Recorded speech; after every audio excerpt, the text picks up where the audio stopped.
மனிதரால் உருவாக்கப்பட்டது இது. அதாவது என்ன ஒற்றுமை என்பது நம்ம 6 பேருக்குள்ளே இல்லாத போது உலக மக்களை நாம சொல்ல முடியாது. ஒருவர் வாழ்வதை பார்த்து ஒருவர் பொறாமைப்பட்டுக் கொண்டே இருக்கின்றோம். ஒருவர் வாழ்வதை பார்த்து ஒருவர் ஆனந்தப்படுகிற நாள் இன்னைக்கு வருகிறதோ அன்னைக்குத்தான் நாட்டிலே ஒற்றுமை வரும். என்னைக்காவது நம்ம பொறாமப்படாம ஒற்றுமையா இருப்போமா? அது என்னைக்குமே ஒற்றுமைப்படுத்த முடியாது. அப்ப இந்த ஆண்டவன் பூலோகத்திலே மரம் செடி கொடி பயிர் புல் பூண்டு இலை தாவரங்களோடு ஆடு மாடு கழுகாடைகளையும் படைத்து ஆமையா யானை முதல் என்ன உண்ணாதவனுக்கு 84 லட்சம் கோடி ஜீவராசிகளை படைத்து படைத்ததொரு உலகத்திலே என்னையா ஆண்டவன் எல்லா மிருகங்களுக்குமே 5 அறிவை தான் கொடுத்தார். ஆனா மனிதராகப்பட்ட நாமளுக்கு மட்டும்தான் 6 அறிவை கொடுத்தார். அது எக்ஸ்ட்ரா ஒரு அறிவு. அது 6வது அறிவு எக்ஸ்ட்ரா ஒரு அறிவு ஏன் தெரியுமா? அது எங்க இருக்கு தெரியுமா? நமக்கெல்லாம் பகுத்தறிவை கொடுத்திருக்கிறார் ஆண்டவன். இந்த ஆண்டவன் மனிதராகப்பட்ட நாமளுக்கு மட்டும் 6 அறிவை கொடுத்து 6வது அறிவு பகுத்தறிவை ஆண்டவன் ஏன் கொடுத்தார்? எதற்காக? அதுக்கு 5 அறிவு. அதுக்கு 5 அறிவு தான். அள்ளி போட்டு திங்க அப்படியே சாணத்தை அது மேல போட்டுரும். அது விவரம் தெரியாது. அதான் மனிதனுக்கு 6வது அறிவு பகுத்தறிவை கொடுத்து அம்மாவிடத்துல எப்படி பேசணும், அப்பாவிடத்துல எப்படி பேசணும், பெற்ற பிள்ளைகளிடத்துல எப்படி பேசணும், மதனி கிட்ட எப்படி பேசணும், குழந்தையா கிட்ட எப்படி பேசணும், யாரிடத்துல எப்படி பேசணும் அப்படிங்கறது தெரிந்து கொள்வதற்கு பகுத்தறிவை ஆண்டவன் கொடுத்தார். இப்படி 6 அறிவையும் கொடுத்து ஆண்டவனாகிய பகவானை நாமல் கை தொழுது வணங்குவதற்காகவும் கடவுளாகப்பட்டவர் நாமலை இந்த பூமியிலே உண்டு பண்ணி இரவென்றும் பகல் என்றும் ஆண்டவன் 2 நாளிகை உண்டு பண்ணினார்.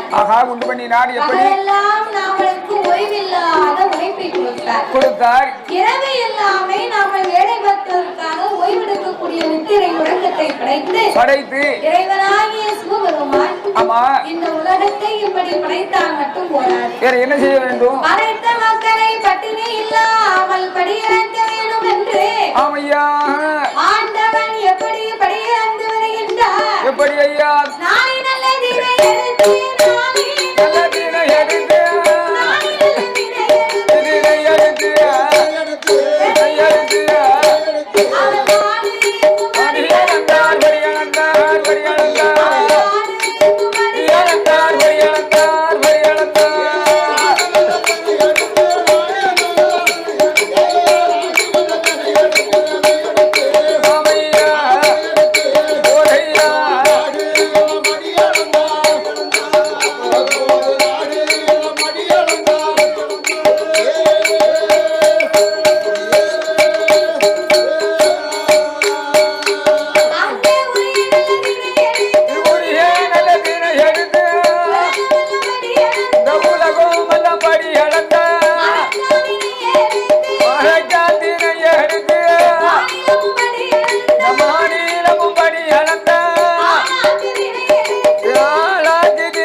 வந்த பார்வதா தேவி தேவியானவள் இறைவனாகப்பட்ட சிவபெருமான் எப்போது வருவார் என்று சொல்லி அமைய பாத பூஜை முடித்தால் அவருக்கு பணிவிடைகளை செய்தார். செய்தாள். கலைத்து வருவார் என்று கலைப்பாறை கொடுத்து ஆமையா இறைத்து வந்த ஈசனுக்கு இலைப்பாறை கொடுத்து கலைப்பாறை இலைப்பாறை கையிலேயே இருமைகளுமே குழுவிலிருந்து வருகின்றார்கள். பார்வதி சிவபெருமானை அழைத்தார். என்னையா ஆண்டவா பரம்பொருளே, என்ன நீங்க உலகம் எல்லாமே என்னைக்குமே ஆண்டவன் அன்றாடம் அமர்ந்து வரீங்க. ஆமையா அப்படி உலகம் எல்லாமே படி இழந்து வருகின்ற போது இந்த உலகத்திலே உள்ள மக்கள் எல்லாமே யாரை அம்மா வணங்கி வருகிறார்கள்? இது என்ன ஒரு விளையாட்டுத்தனமான கல்வியா இருக்கு? அம்மா பார்வதி, என்ன உலகத்தை படைத்து பாதுகாத்து 10 குறளுக்கு அர்த்தமாக இருக்கிறேன் அல்லவா? ஆமா, என்னைத்தான் எல்லோருமே வணங்கி வருகிறார்கள் அம்மா. அதுல எதுக்கு உனக்கு சந்தேகம்? 10 குறளுக்கு அர்த்தமாக இருக்கிறீரா? ஆமையா அப்படின்னு சொன்னா என்ன இறைவா? விவரம் சொல்லுங்கள் ஐயா. ஒன்றாண்டி சிவமுடையவே நந்தாண்டியா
என்றுமில்லாத சந்தேகம்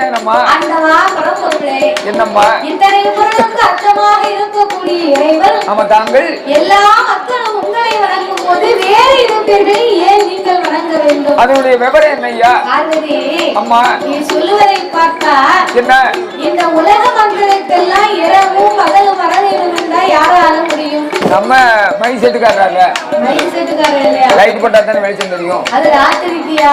சரி, பகல்ல எப்படி ஒளி வரும்? பகலுக்கு எப்படி ஒளி வரும் சொல்லுங்க பாப்போம். நைட்டுக்கு இருட்டுக்கு லைட்டு கட்டுவாரு. ஆமா, பகலுக்கு அதான தெரிய மாட்டோம்ங்க. அவ்வளவு தெரிஞ்சா நம்ம இங்க எப்படி இருக்கும்? பகலுக்கு என்ன செய்யணும்? காலையிலே தோன்றும் கதிரவன், மாலையிலே தோன்றும் சந்திரன். சந்திர பகவான் சந்திரனும் சூரியனும் இல்லையான சகல உலகத்துக்கு ஒளி கிடைக்குமா? கிடைக்காது, ஒருபோதும் கிடைக்காது. ஆமையா. அதனால என் வலது கண்ணை சூரியனாகவும், ஆமா, ஆண்டவன் இடது கண்ணை சந்திரனாகவும் நான் வணங்கி வருகிறேன் அம்மா. ஆமா அப்படின்னு இறைவன் சொன்ன போது வருவது நினைக்கிறா. எப்படி 10 குறளுக்கு அர்த்தமாக சொன்ன ஆண்டவன் அது எப்படி ஆண்டவன் இரு கண்களுமே சந்திரன் சூரியனாக இருக்க முடியும்? எப்படி இருக்க முடியும்? இன்றைக்கு இதனையே நாமல் பரிசோதித்து பார்க்க வேண்டும் என்று அந்த ஆண்டவனாகிய சிவபெருமானை என்னையா பார்வதி பின்னால் ஓடி வந்து இந்த ஆண்டவர் 2 கண்ணும் சூரியன் சந்திரன்னு சொன்னாரு. ஆமா, இன்னைக்கு இந்த ஆண்டவன் கண்ணை பொத்தி சூரியன் வராரா சந்திரன் வராரான்னு நம்ம பாக்குறோமே, அவன் டெஸ்ட் பண்ணுவோம். அப்படி என்று ஆமா, ஆதிசக்தி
இருக்கின்றது.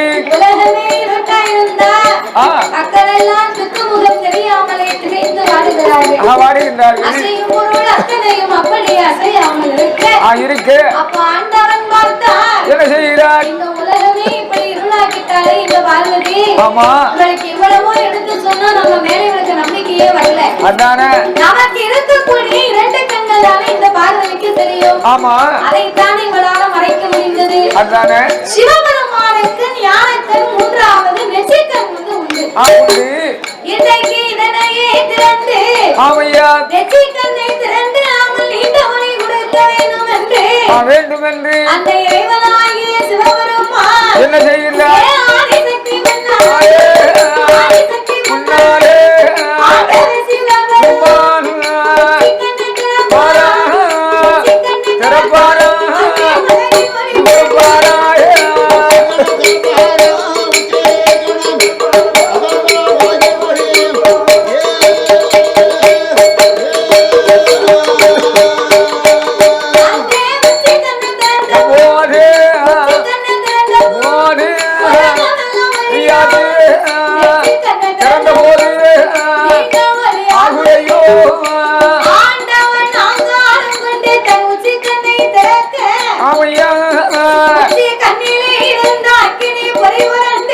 பறந்து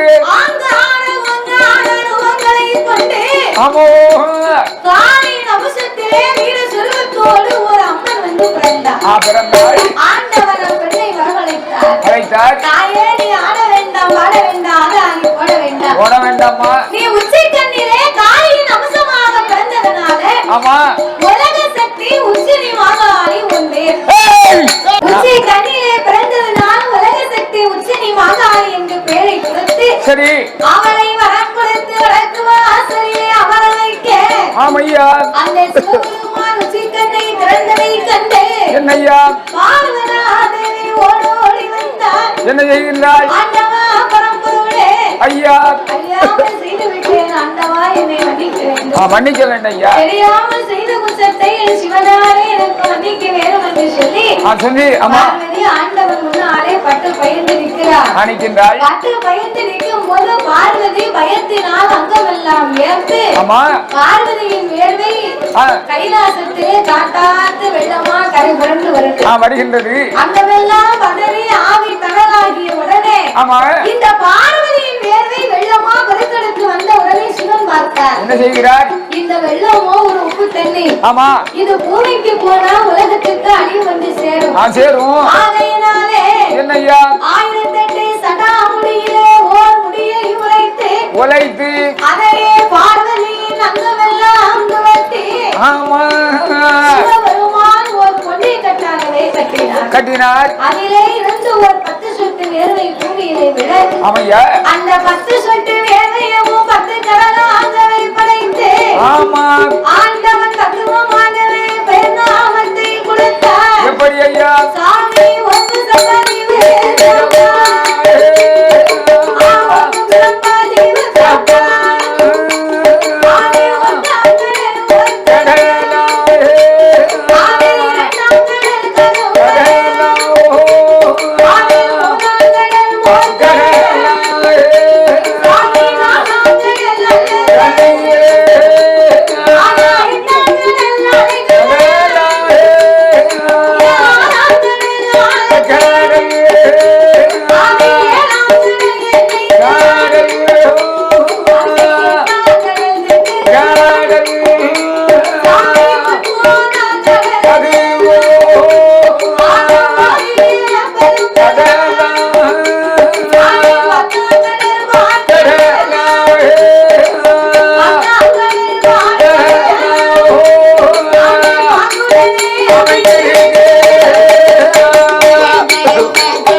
புத்துக்கு யார் யாரெல்லாம் பார்த்து வருகின்றார் தெரியுமா? யார் யாரெல்லாம்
பந்தடி மேடை.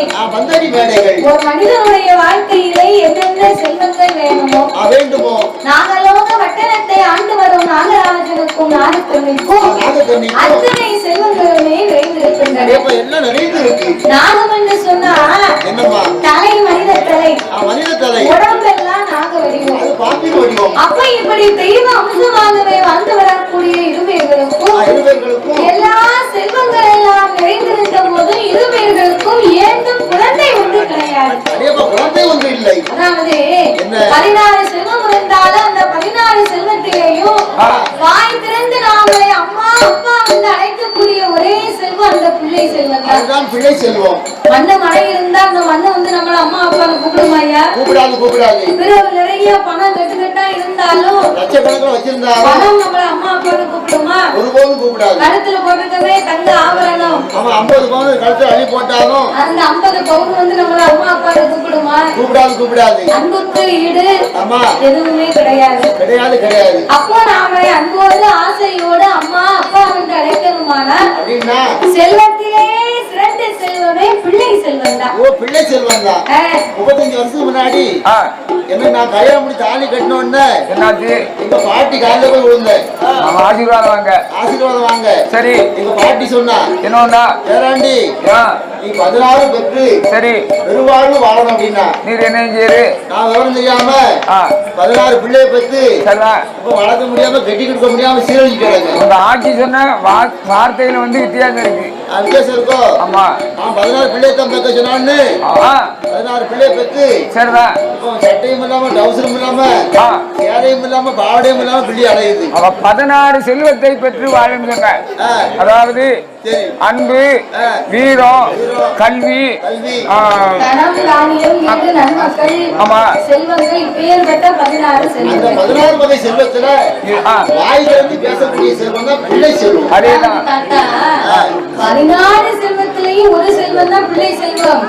நீ பெற்றது 16 பெற்று அவன் பாட்டி சொல்லிட்டா அப்படின்னு விடக்கூடாது அப்படின்னு 16 பிள்ளை பெற்று சொல்லிட்டு பணம் முளைச்சிட்டு கிடையாது. அப்போ எல்லா செல்வங்களும் நிறைந்திருந்தும் இருவேர்களுக்கும் ஏந்தும் குழந்தை ஒன்று கிடையாது.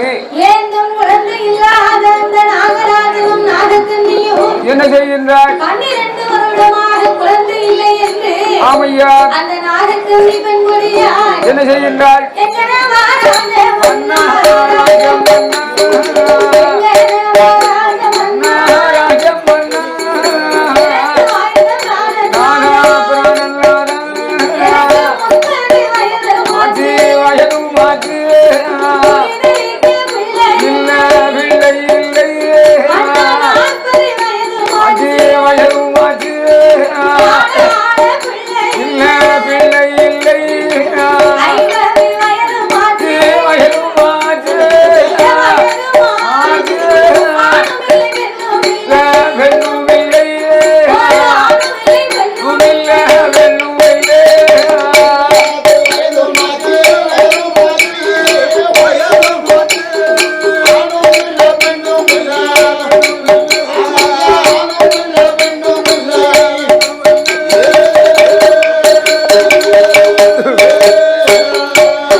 மன்னவன் 40 வயதாச்சு இந்த நாட்டையால ஒரு பிள்ளை இல்லையே மன்னா மன்னவன் 50 வயதாகிவிட்டது ஆமையா இன்னமும் ஒரு ஆணும் இல்லை பெண்ணும் இல்லை இல்லையா பிள்ளை இல்லாத வாசலுக்கு பெரியவர் வருவாரா பிச்சை வாங்குவாரா வாங்க மாட்டார்கள் மகளை இல்லாத வாசலுக்கு மாநிலத்து மக்கள் கூட வரமாட்டார்களே மன்னவா ஆமா இது நாகக்கண்ணி நாகராஜனிடத்திலே தன் கவலையை சொல்கிறார் நாகராஜனை அழைத்து என்ன சொல்கிறாய் மன்னாரி மன்னா அவட முடியாத மன்னவா மன்னவன் பிள்ளை இல்லாத கவலைகளை நாங்களே தீர்க்கணுமானால் வேண்டுமானால் தீராதவரைக்கு தெய்வமே என்று சொல்லுவார்கள் அதனால் சிவபெருமானை எண்ணி ஆமா 12 வருட காலம் 12 வருட காலம்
எடுத்து வைத்து கடைசியாகவே கோயிலை வைத்தார் ஒரு ஊசியை நாட்டினார் ஆமையா ஊசி முனைக்கு மேலே தன்னுடைய நாவை ஊன்றி ஆமையா நாசி அடக்கி ஊசி தவங்களை செய்து வருகிறார்கள் செய்து வருகின்றார்கள் ஒரு நாள் தவம் இருந்தாரா இல்ல அதுவும் இல்ல ஒரு வாரம் தவம் இருந்தாரா அதுவும் இல்லை இல்ல 2 வாரம் தவம் இருந்தாரா அது கிடையாது 12 வருடங்களாகவே இறைவனை எண்ணி தவம் இருந்து வருகிறார்கள் 12 வருடம் தவம் இருந்த போதும் என்னையா பகவான் சிவன் வரவே இல்லை இல்லையே ஹரஹரா சிவ சிவா அண்ணாமலை நாதா ஏனாதா அண்ணாமலை பாலகா ஆமையா அனாதி ரச்சகாய நாவத்துக்கு உடையோனே ஈசா இறைவா வென்று ஆயல்மே இறைவனின் நாமங்களை உச்சரித்து ஆமையா அவன் எப்படி அழகு மறந்து சென்றார் எப்படி ஐயா ஆண்டவனே பகவானே சம்போதகரா ஆண்டவனே பகவானே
கண்டார். கண்டும் காணாதவரை போலவே கலி உலகத்துக்கு படியிறக்க பயணமாக பார்வதி இறைவனை அழைத்து என்ன சொல்லுகிறார்? என்னைக்கும் நீங்க படியிறக்க போனா நான் பார்வதி முத்தையிலே அமர்ந்திருக்கிறேன். அதனால இன்னைக்கு உம்மோடு வந்து உங்களோட படியிறப்பை நான் பார்வதியை பார்க்கிறேன். என்ன என்றும் சொல்லாத என்னை சொல்லுவீர்கள்? கடவுள் ஆழ்வழி இழப்பை இந்த கண்ணன் தங்கையை பார்க்க வேண்டும் என்று சொன்னபோது அம்மா பார்வதி உலகத்திற்கு ஒன்று அழைத்து போவதிலே குற்றமில்லை. கூட்டிட்டு போங்க. உலகத்தையும் ஒரு விதமாக படைத்தேன், உலக மக்களை நான் பலவிதமாக படைத்திருக்கிறேன் அம்மா. அம்மா ஊன் குருடு செவிடு வேடு நொண்டி மூக்கரை. ஆமையா. குழந்தை உள்ளவர் குழந்தை இல்லாதவர்கள் ஏழை மனம் கொண்டவர்கள். ஆமா. அதனால பார்வதி நீ பெண்ணா பிறந்தவர் என்னோடு வந்தையானா அவர்களுக்கு என்ன ஆச்சு? இவங்களுக்கு என்ன ஆச்சு? அம்மா ஏன் இப்படி இருக்காங்க? வாய் சும்மா இருக்க மாட்டேன். அவன் இருக்க மாட்டேம்மா. அதனால நீங்க கைலாசத்திலே ஆண்டவன் நான் சொல்லி திரும்பி வரேன். நான் என்றும் போய் வருகிறேன். கண்டிப்பா உங்க கூட வரும்போது உங்களுக்கு எந்த விதமாகப்பட்ட கவலையும் நான் தர மாட்டேன். உங்களுக்கு எந்த இடமும் வராது. வாயவே திறக்க மாட்டேன், நான் எந்த வார்த்தையுமே பேச மாட்டேன். அந்த அவன் இங்க வச்சு மூடின வாயை நான் கைலாசத்துல வந்துதான் வாயை திறப்பையா. ஆமா. அப்படின்னு சொன்னா பார்வதி நீ எனக்கு ஒரு சத்தியம் செய்து கொடுக்கணும். ஒரு சத்தியம் என்ன? எத்தனை சத்தியம் பண்ணணும்? கலியாண்டு முடிக்கும் வரைக்கும் வாயை திறக்க மாட்டேன், மறுவார்த்தை பேச மாட்டேன் என்று சரி உங்க அண்ணன் இருக்காரு கோபால கண்ணே. ஆமா கண்ணே. அந்த கண்ணன் மீது ஆணையிட்டு கொடுத்தா என் கூட நீ படி இறக்க வரலாம். இவ்வளவுதானோ? அப்பலே சொன்ன கைலாசம் வந்திருக்கலாம். பார்வதி ஆண்டவன் சொன்ன வார்த்தைக்கு இணங்க எங்க அண்ணன் கோபால கண்ணே சத்தியமா கலியாண்டு முடிக்க வரைக்கும் வாயை திறக்க மாட்டேன், மறுவார்த்தை பேச மாட்டேன் ஐயா என்ற ஆணையிட்டு கொடுத்து வாங்கூட்டு சட்டங்களை வாங்கி ஆமையா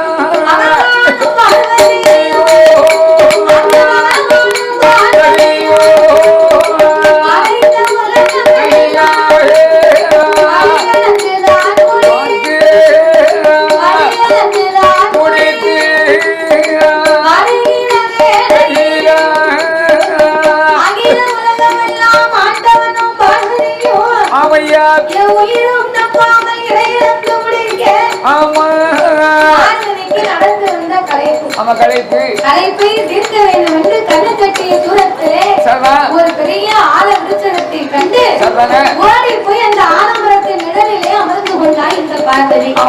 சிவனும் பார்வதியோடு அமர்ந்திருக்க இருக்கும்போது கீழே அந்த ஆடு மாடுகள் மேய்ந்து கொண்டே இருக்கிறது. அந்த மாடு ஆடு மேய்க்கக்கூடிய சின்ன பாலனே என்ன செய்கிறார்? ஆடு மாடுகளுக்கு குறைவப்பு வேணும் என்று மரத்துக்கு மேல முடிக்கப்புல உட்கார்ந்து அடிக்கப்பை வெட்டி கொண்டிருக்கிறார். ஐயோ எல்லோருமே அடிக்கோப்புல இருந்து முனக்கொப்பை வெட்டுவாங்க. பையன் என்ன செய்கிறார்? முனக்கொப்புல இருந்து அடிக்கொப்பை வெட்டுகிறார். எதுக்கு? அவன் சீக்கிரம் வந்துடலாம். யோசனையில கெட்டிக்கார பையன். இந்த பார்வதி இந்த பாலகனை கண்டா ஐயோ இல்லாத பிள்ளை வெட்டி கீழே விழுந்தானே, ஆனா இந்த விரல தேங்காயா செதறி போவானே. ஆண்டவா வீரே விழக்கூடிய பாலகனை இப்பவே சென்று உயிரை கொடுத்து காப்பாற்றி வாருங்கள். பாருங்கள் ஐயா. இறைவன் ஞானத்தினால் பார்த்தார். பார்க்கும்போது இதுவரைக்கும் வந்திருக்கோம் போயிருக்கு இந்த சூழ்நிலையை நம்ம கண்டு